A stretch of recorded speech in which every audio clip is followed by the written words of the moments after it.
Hello, Kelly. Hello, Father Chris. So, how are you today? Oh, thank you. I'm good.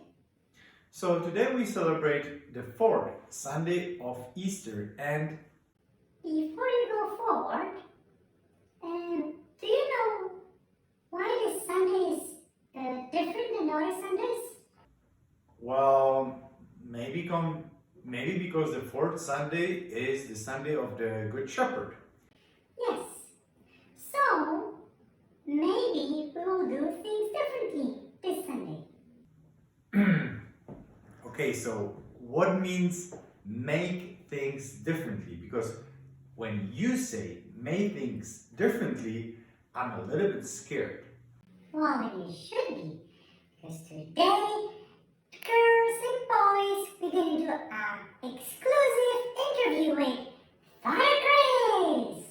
Oh, sounds fun. Yes. So I'm going to be the reporter, and Father Chris will answer honestly on every question that I ask you.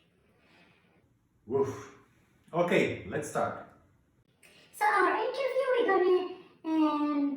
gonna do in three phases. The first phase is when you've been a child to when you became a priest. So, how did you decide to be a priest? Well, it's a difficult question. It's not like Angel Gabriel came to me and said, Christoph, you're going to be a priest. And I said, yes, sir. It doesn't happen like this. It's just, you find like a little hints that God is giving to you. Okay, so what are the little hints? So when I was a child, I always loved to play with my sister, but we get in trouble usually and we fight together. So my mom said, you have to make a way how to play peacefully. So we played together 1 hour on her way and 1 hour on my way. So when it was her way, she wanted to play with the dolls. And she usually would be changing her names. And I said, you cannot do that. You have to baptize the doll first and then change her name. Oh, did you do the baptism? Oh yes, I did on a particular doll a lot of baptism. And one day, guess what happens? I don't know. So the head of the doll fell off. Oh, you murdered her! Well, I didn't. But, since we were playing a priest, then I also could do the funeral. Oh my goodness! Is that the beginning of your vacation? Well, it could be. Okay, so let's go a little bit forward. So, let's spice the things. Have you ever had a girlfriend? Of course. Her name is Kelly. Wow, thank you. You're so sweet. Oh, before you became a priest. Oh, before I've been a priest. Yes, I had a girlfriend, and I would say that we've been in a serious relationship on the 7th grade. So we're together for 2 years, so in the 7th and the 8th grade, and then she broke up with me. What? What did you do? Whoa. Why me? I didn't do nothing. Well, yes. Why did she break up with you? Well, she said that I was cheating on her, but I think that she was a little bit bored with me. So, go with one boy for 2 years. And I think there was no love between us. Oh, so was that the moment that you decided to go to seminary? Well, that was maybe one of the key moments that I decided. So what happened after? Well, I went to the high school, and there And there did you have a girlfriend? I have many girlfriends. It didn't last for a long, usually for a month or two.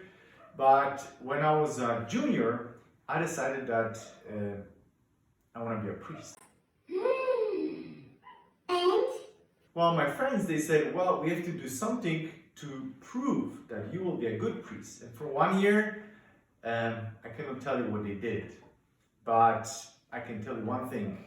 After the year, I knew that I still want to go that route. That's nice. So after that, you went to the seminary. So tell us a little bit about the seminary, but we don't want to hear the boring thing about studying and getting up and praying. So did you mean with fun? Oh, you mean like stupid things, like silly. Well, yes. So I remember one thing. It was during the exams. You sit and study and study and study, and your brain is like almost like killing you. So sometimes you have stupid ideas. So we had a friend that was living in my room together. We're together, and he was a very particular. So he liked to make everything things like this way.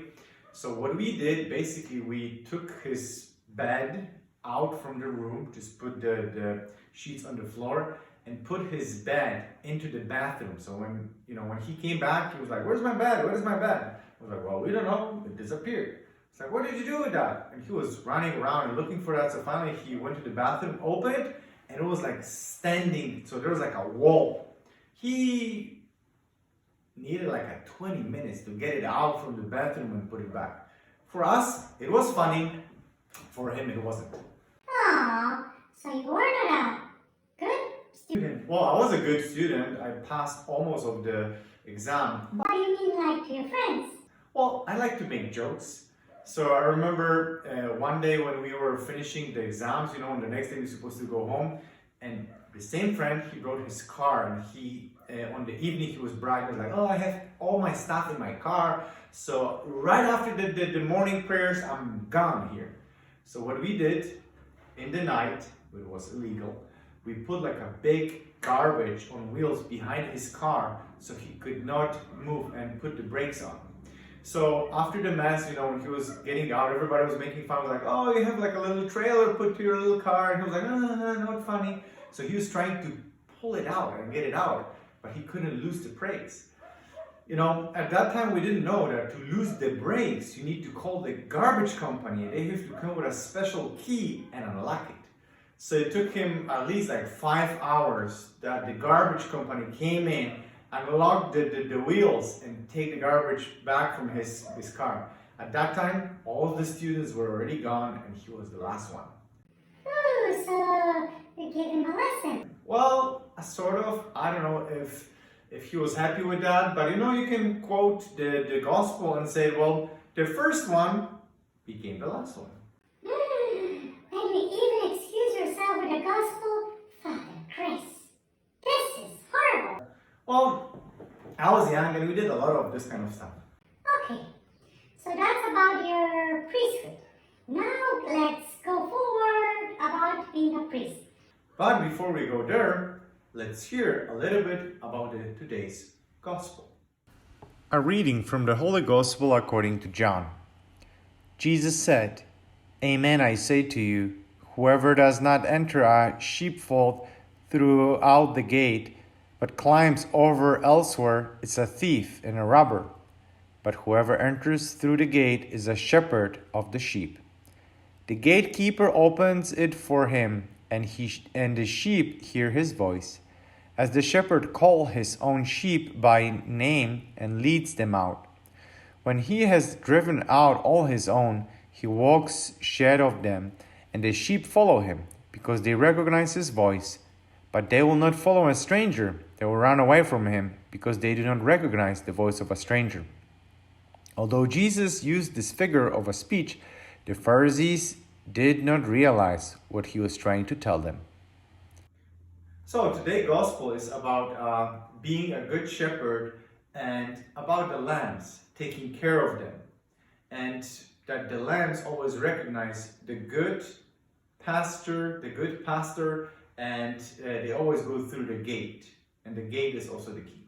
Okay, so when did you become a priest? I became a priest on May 14, so it'll be in almost 2 weeks. So, what was your experience so you became a pastor? No, I became a parochial vicar. Okay, what is the difference between a parochial vicar and a pastor? Well, I always said the pastor is like a father. So he has to take care of his flock, provide, and be, I would say, serious. And the parochial vicar, he's like a fun uncle. So he can have all the fun and no responsibilities. Oh, that's a good explanation. So as a vicar, you have a lot of fun. Oh yes. So as a vicar, I was in 4 different parishes, and all of the parishes were with kids, with youth, with a lot of youth programs. So I was very active in those 4 parishes. So tell us, maybe there was a little, some kind of funny situations that you had in the parishes. Well, there was a lot of fun situations. You know, on my first parish, I have a good friend. We were together, the vicars, and we did the school masses for kids. So usually on the homily, we'll dress up as kings, saints. We engage the altar servers, and there was always like a little story. So just like us over here. Yes. So I remember one day we talk about the story of Saint Adalbert. So he was a bishop that was basically also a missionary of north part of Poland. And you know, he wasn't a good missionary because in the beginning he was killed right away.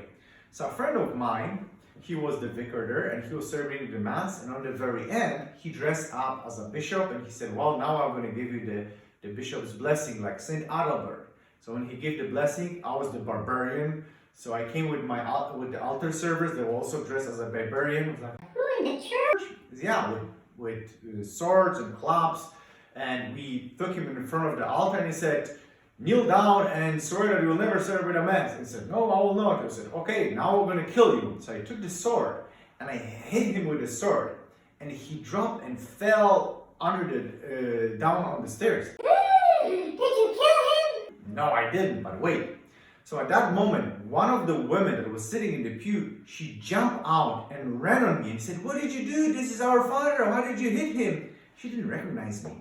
So I was like, you're a barbarian. What did you do? So I took her on the side and I said, be quiet, women. I was like, I'm here the boss. There will be no messes over here. This is like a horror. Yeah, it was like a horror. The kids were afraid. They didn't know what to do, if it's real or if it's just a play. So I said, who want to buy the body of your priest? Because that's the story of Saint Adalbert, that the barbarians want to sell his body for the amount of gold that he was weighing. So one of the altar servers that was in the sacristy, he was playing the king. He was scared, but he get out, was like, I'm gonna give you my gold, give me the body.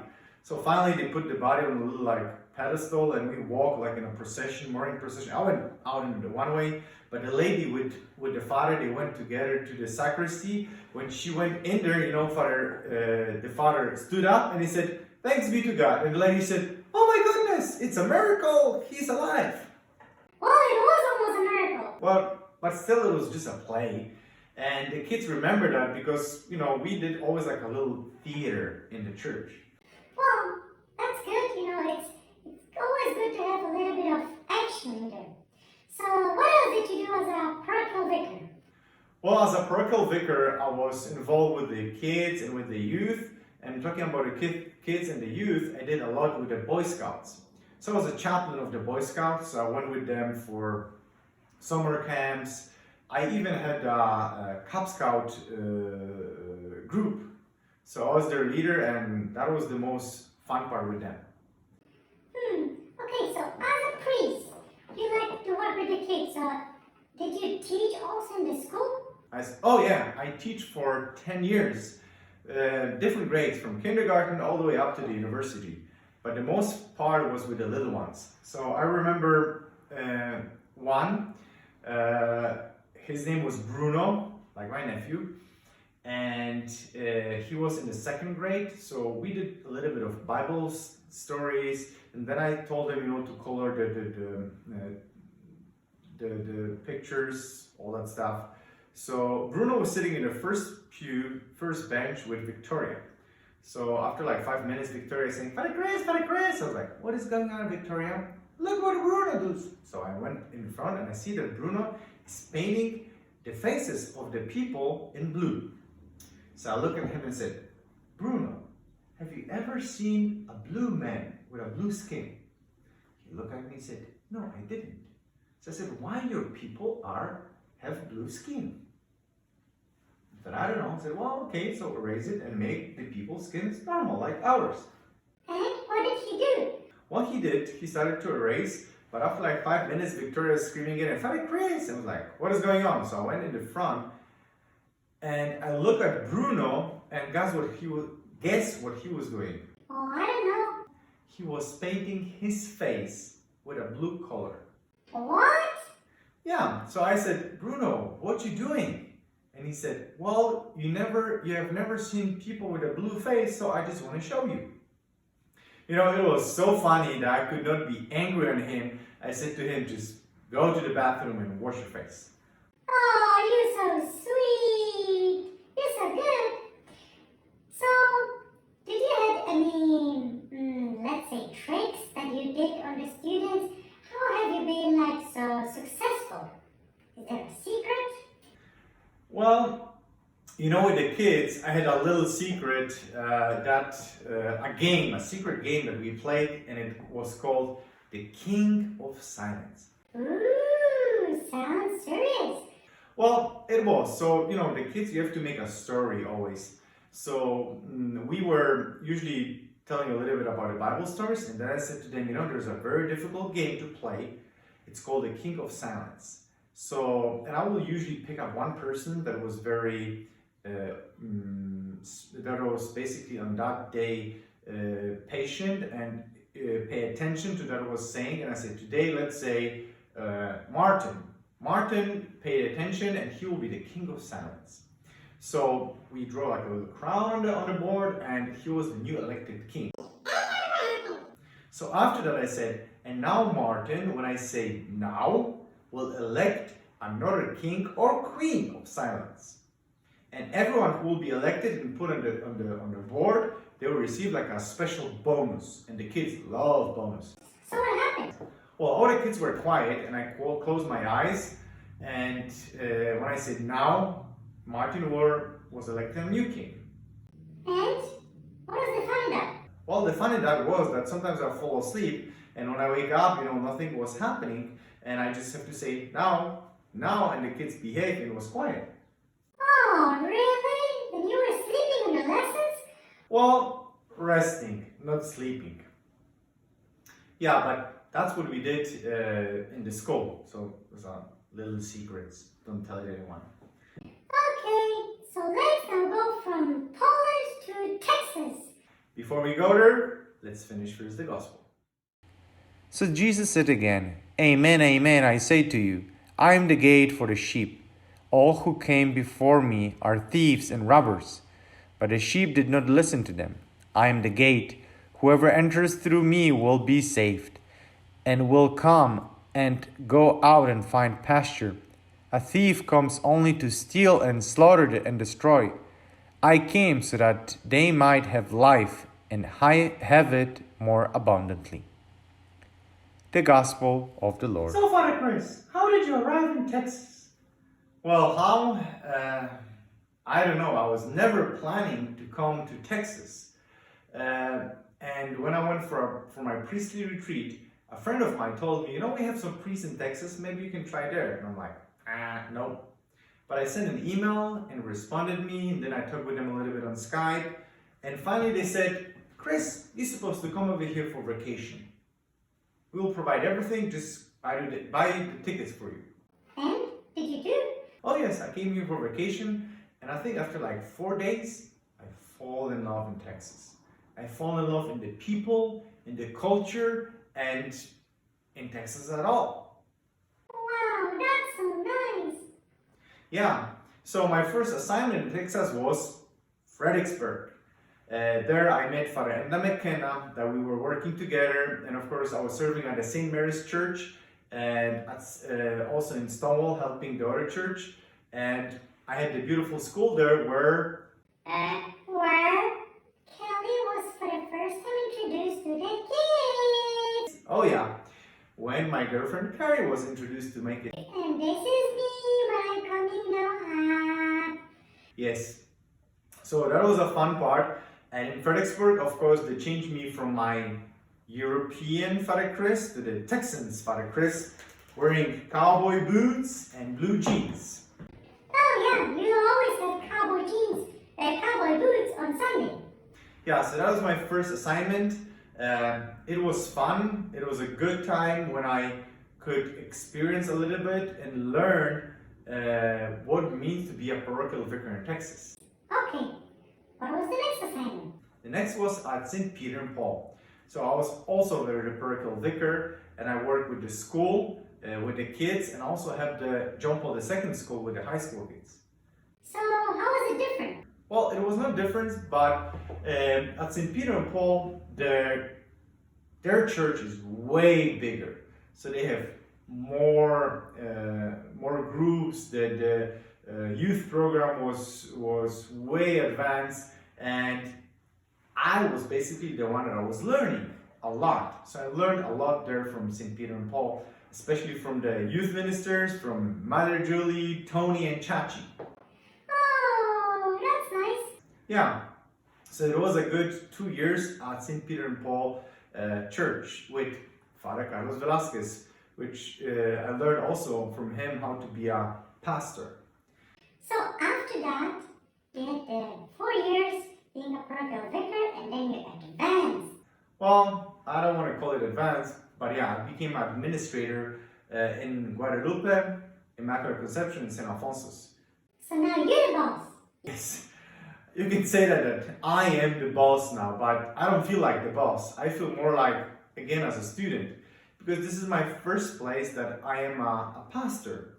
So in the first place, what I had to learn now, not to be the parochial vicar, the fun uncle, but to learn how to be a leader, a good leader, a pastor. So, it's been almost a year. Tell us, what are the hints or the clues to be a good leader? Well, I think the most important thing is that you have to listen to the people that you are sent in and learn what are their needs.